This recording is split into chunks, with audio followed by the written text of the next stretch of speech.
Good morning, everyone. Welcome to our new episode of SpaceQuest Ventures. Today, we have the pleasure of welcoming Luca del Monte, Head of Commercialization Department at the European Space Agency.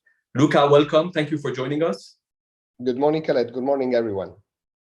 So, Luca, throughout your experience, you have a lot of within the policy making as well as a good knowledge in deep tech, and so you're well placed to tell us how space can have an impact or a potential economic viability for our economies. And so could you tell us more about how do you help government with the European Space Agency in order to create this space economy and make it viable? Yeah, thanks a lot for this question, Khaled.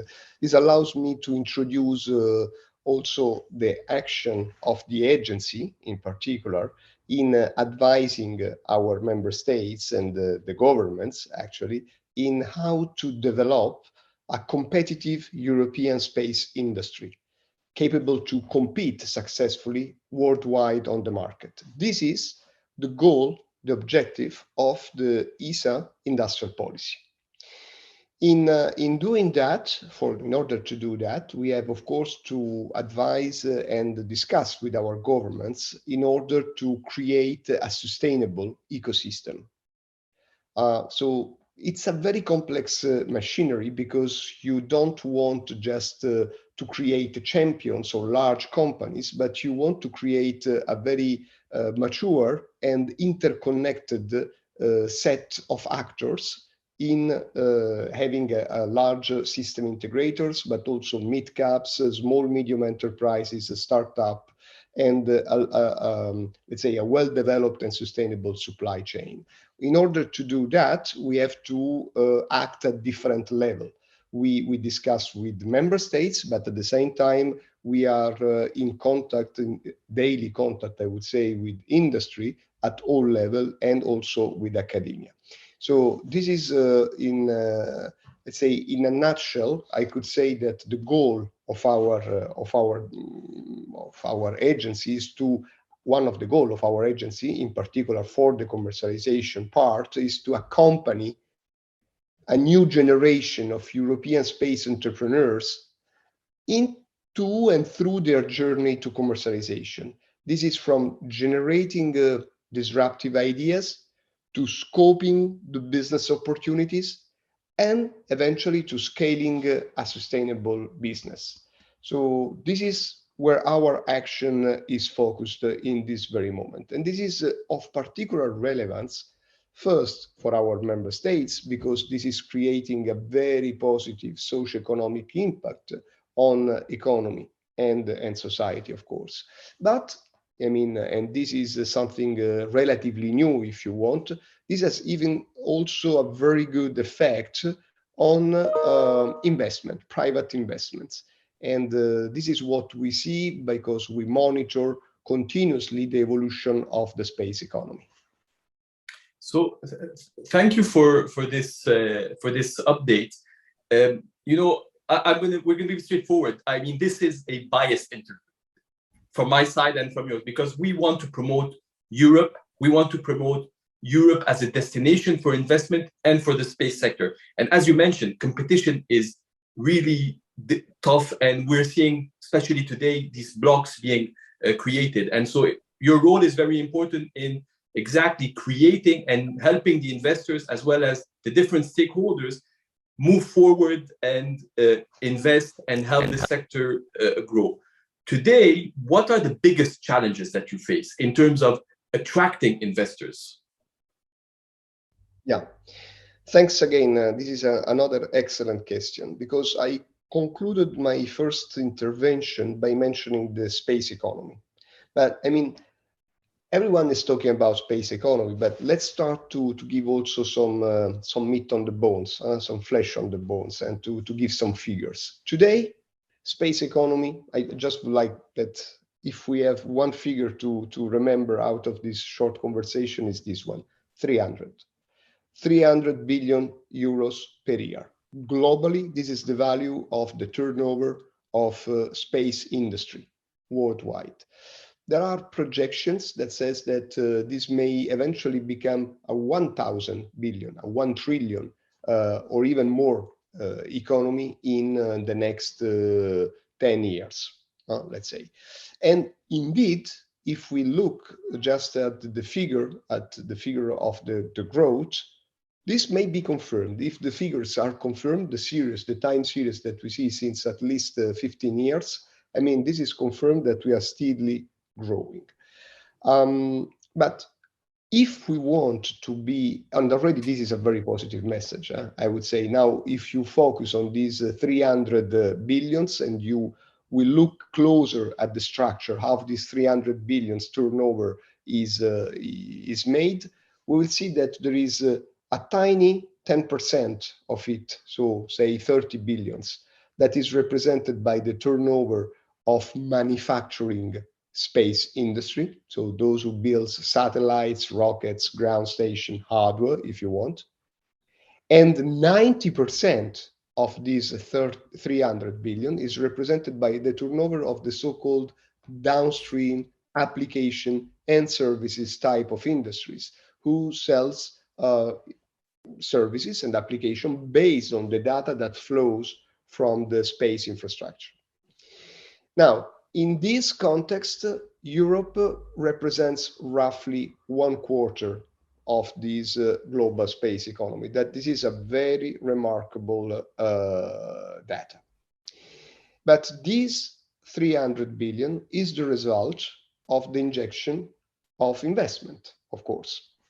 Now, historically, and this is an important message I would like to convey today, historically, space spending or space investment, the injection of investments in the space business historically has been driven by geopolitical, geostrategic consideration. So it has been historically always the business of member states, of governance, let's say, of public actors in some way. And these have been not only the case, but also confirmed and steadily growing, showing and witnessing the trust that governments has in space, in terms also of having a positive socioeconomic impact on their economy.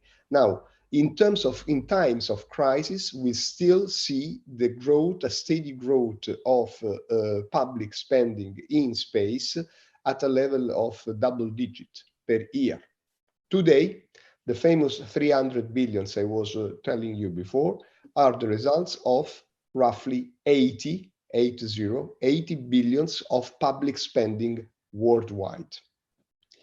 And since the last 5 or 6 years, there've been a growing, this growth, let's say, of the space economy has started to attract private investment. And this is the new factor that we have to keep into account, because this growth of private investment in space is really a very dimensioning factor, and we are seeing an exponential growth of this investment. Let's say in the past years, just 5 years, if you want, we have now seen something like plus 160% of private investment just in the last year. So this is a real step increase. Today, this private investment in space represents 12.2 billion euros worldwide. So roughly, we are at a level that is comparable to more or less 15% of the governmental spending. Now, this is a very good news, and witness the attractiveness of these sectors in terms of return on the investment. However, when we look at the same situation, focusing on the European landscape, unfortunately, the news are not that good, because we see that private investment at European level represent only 4 or 5% of the European governmental spending on space per year. So this probably is also due to, let's say, traditional cultural risk aversion of European investors. But also I'm convinced about the lack of awareness about the opportunities that space economy can offer to private business. And I understand that this is a new factor, a new revolution. So of course it's new for us that are people from the sector. So I can guess that it's also pretty much new and good news also for people outside this sector, like the investor community, that we want to reach out and we want to make aware also through conversation like this one about these opportunities. And I think that what is changing in particular is what we call the new space revolution. And this is something that really you should take into account when you consider investing in space, because one of the things that have found investors reluctant in the past years was the fact that space was traditionally considered as something with high barriers in terms of investments, in terms of capital intensive investments, I mean, and very, very, very long time framework to get a meaningful return, and also with quite uncertain regulatory framework. Now, all these things are changing. The arrival and the convergence of space industry with the digital economy, with the IT world, has introduced new business models as well as new technologies, miniaturization, digitalization, commercial off the shelf, a new approach to development, which are not only focusing on excellence of the performance, as it has been traditional in the past to minimize risks of failures, but today are rather including in the equation risks, costs, and time to market, in order to make this development more compatible also with the very short window that an investor has before getting his exit. So let's say the space sector is evolving in order to be more compatible with the private investments. Absolutely. I think that there is, as you mentioned, a complete change, not only on the space sector, but within the Europe spirit of seeing things regionally, seeing things as European, first of all. And second of all, there is a change in the mindset that is starting to move with the investors as well. But where do you see some crossovers between certain industries where disruption is happening and we're moving through this commercialization that you mentioned?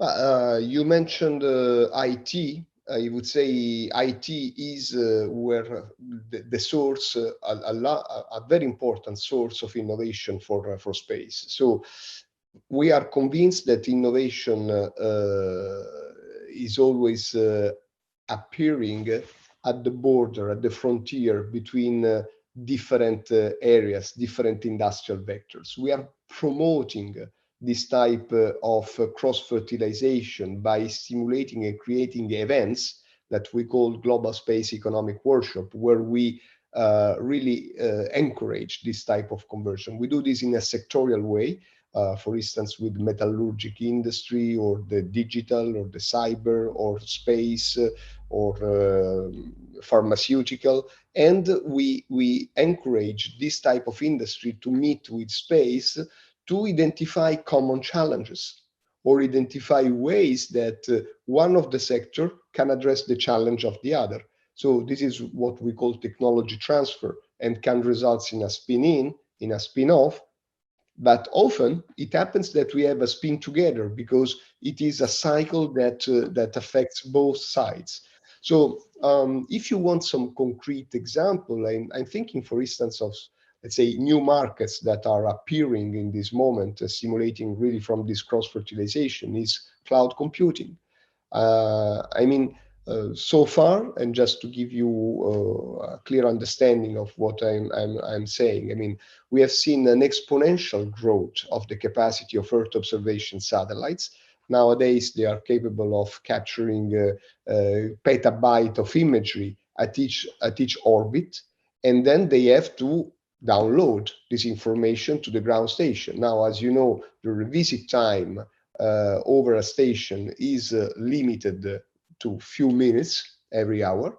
So this means that the transmission rate must be very, very high. And sometimes this is the bottleneck.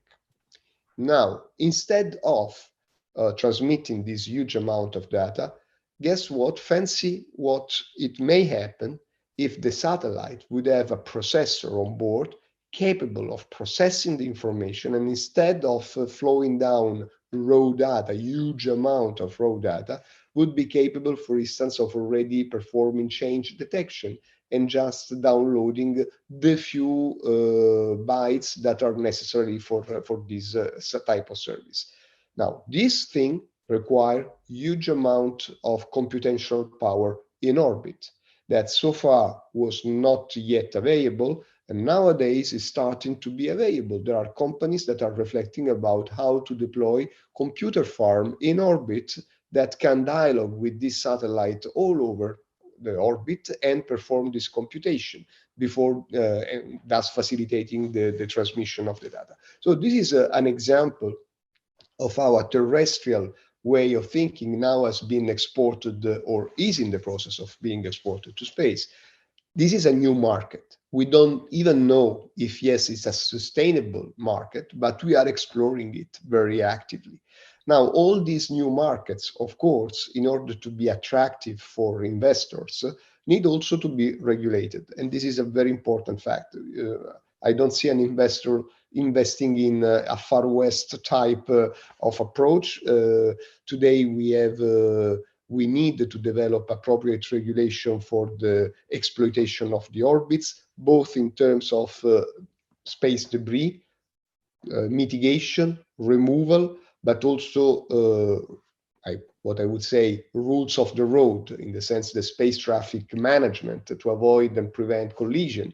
But also we have to think about rules and regulation in terms of exploitation of natural resources on celestial bodies. I mean, because we are more and more entrepreneurs that are proposing to exploit regolith and other natural resources on celestial bodies to deliver oxygen or water to our astronauts, or even extract mineral that could be used.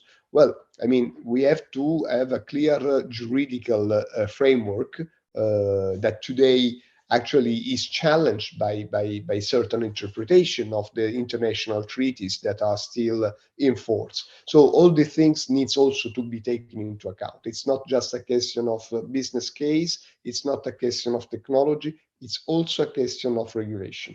And for this, nowadays, European Union and member states know that they can count on the newly created the European Center for Space Economy and Commerce that we are launching this month in Vienna. It's interesting what you're saying. And, you know, if you look at the space economy or the new space economy, which moves from, you know, having a company rely solely on government or institutional contracts to a real ecosystem of private companies working together, and also having the government and having this transformation on a European scale. What we notice when we look at it is that in the early stages, there's quite, like in all sectors, let's face it, a lot of investments and a lot of, passion and small tickets. Let's put. When we go into the scaling, which can make these data farms in space viable, because you need to scale. Once you scale, business, you understand the business, and this is where I think we suffer a little bit in Europe compared to the US. I mean, US, you see that when it comes to scaling, you have these types of investors that make it real, that make things positively and become viable investments and reach their correct valuation. What is missing here? I mean, what is missing in Europe? Is it something that comes from the European space sector itself, or is it more of needing financial regulations, and then we move to another conversation? Where do you see things for supporting companies that have proven their model, that have shown that on a deep tech level things work, but need investment to scale. And this is usually where money should flow. Khaled, thanks a lot. It's a very, very interesting question. And here, let's say, I need to nuance it a little bit in the sense that I think that the landscape, the investment landscape in Europe for entry stage, early stage of investment, let's say seeds and maybe round A, is relatively strong and will get even stronger in the next years to come, because we see a huge injection of public money also with the recovery funds in the creation of new investors funds. So this is relatively good. Our problem is exactly where you are pointing the finger, is on the scaling up. So it's in the follow-up part of the journey to commercialization, where ESA now is focusing his attention. And this is the reason why we are partnering now with the European Commission, the European Investment Fund. We have recently signed an agreement to work all together in contacting really the big ticket investor, let's say the so-called institutional investors, banks or pension funds, or even family office in some cases, to attract them and explain to them the opportunities that we have. So again, we are making this action of awareness on one side. Second action is that we are signed partnership agreement with, and we are doing this more and more, with the existing venture capital fund manager to assist them in their business, in their practice, in assessing the technical viability of the solution, but even more important, I think, in helping them in assessing the market potentials, so the size of the addressable market. So this is something that we are already doing. Third thing is that we are supporting wannabe venture capital fund managers. We see in this moment we are contacted by quite a number of funds that are in the process of developing.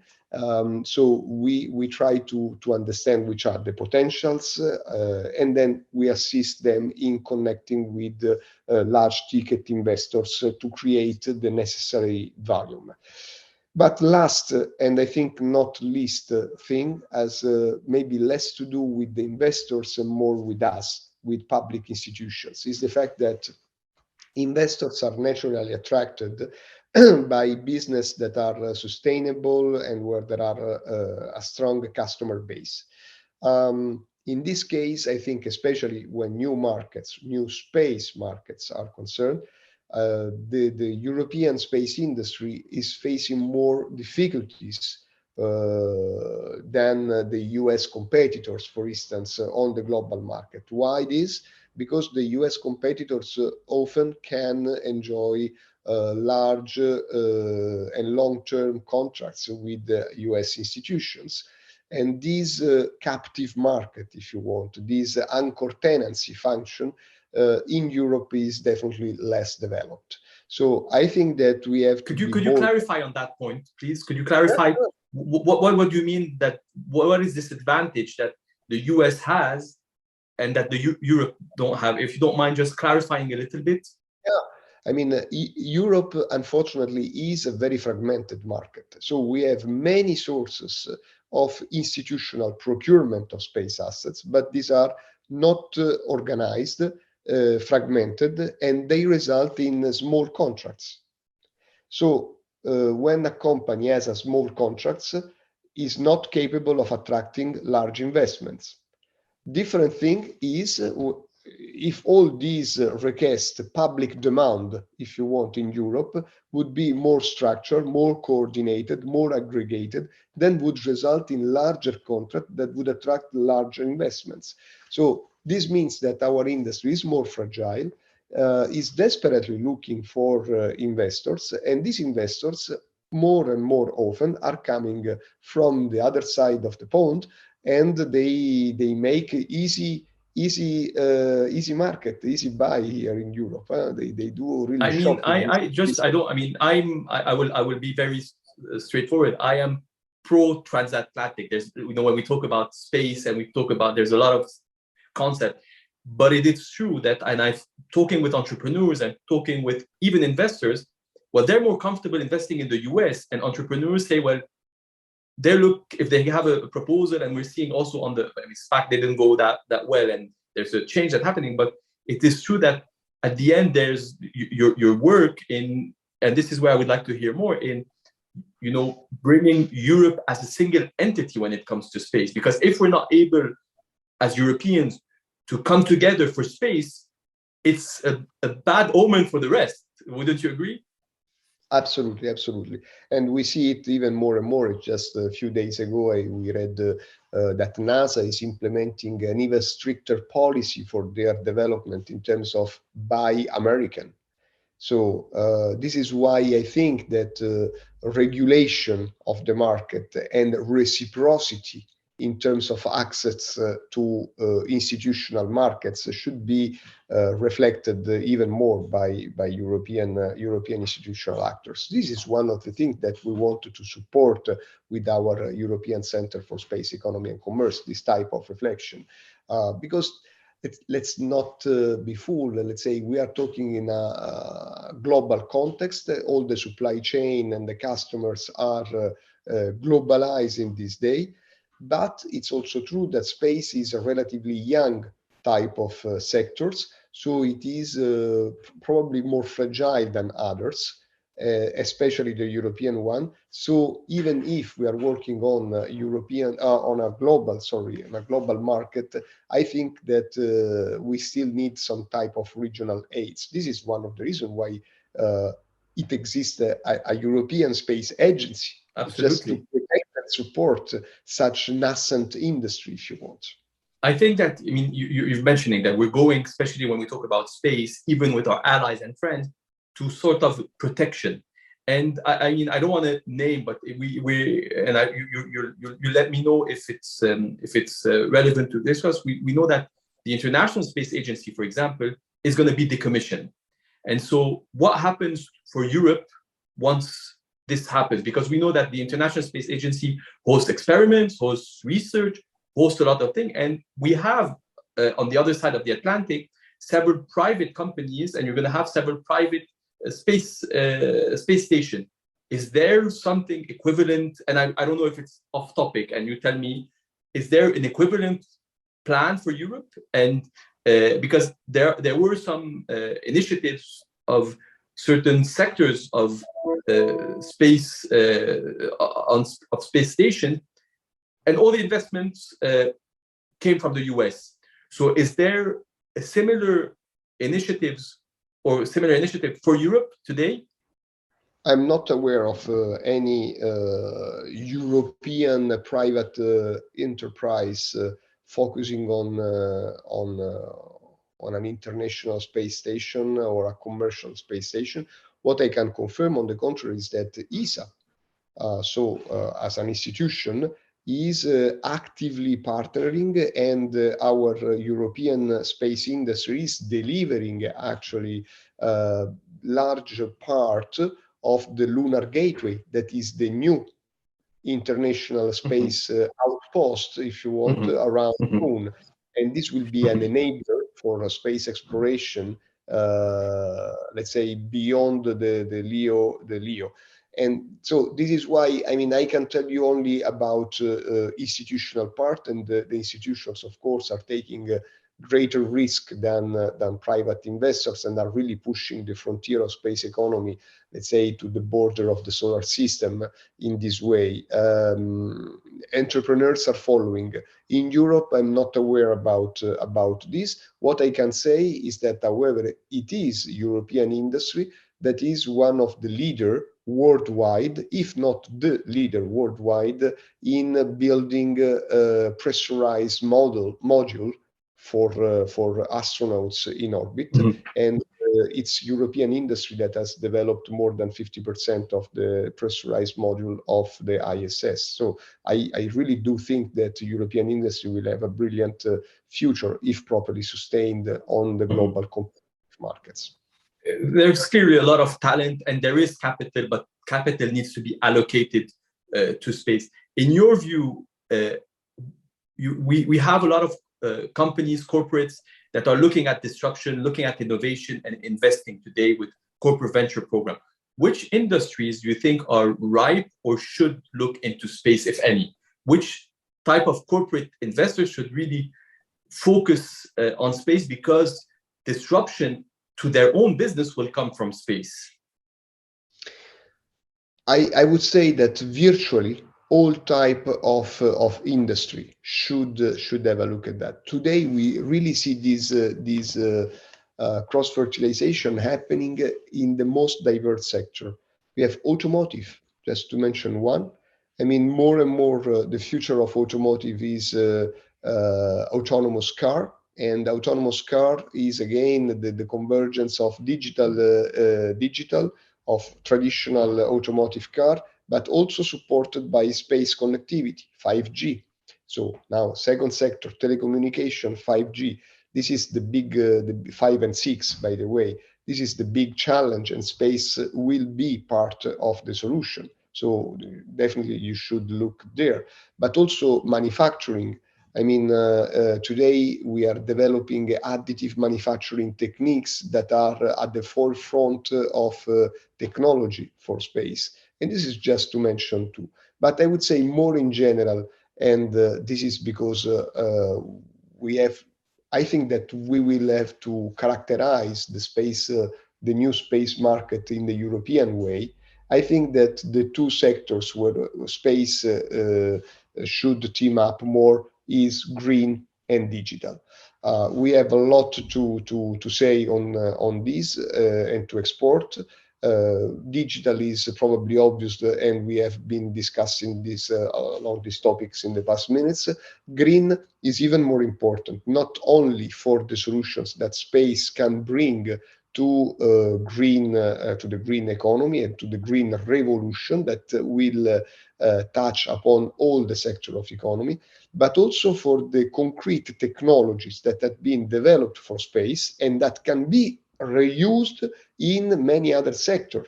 And I'm thinking, for instance, of the circular economy. I mean, you mentioned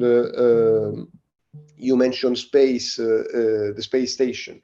I mean, our astronauts, when they live on the International Space Station, they live in a closed environment. So we had to develop technologies for this type of circular economy that today are already in the process of being exported in terms of waste management, for instance, or recycling of gray and black waters and so forth and so on. So green and digital, these are the two main sectors that I would like to highlight today.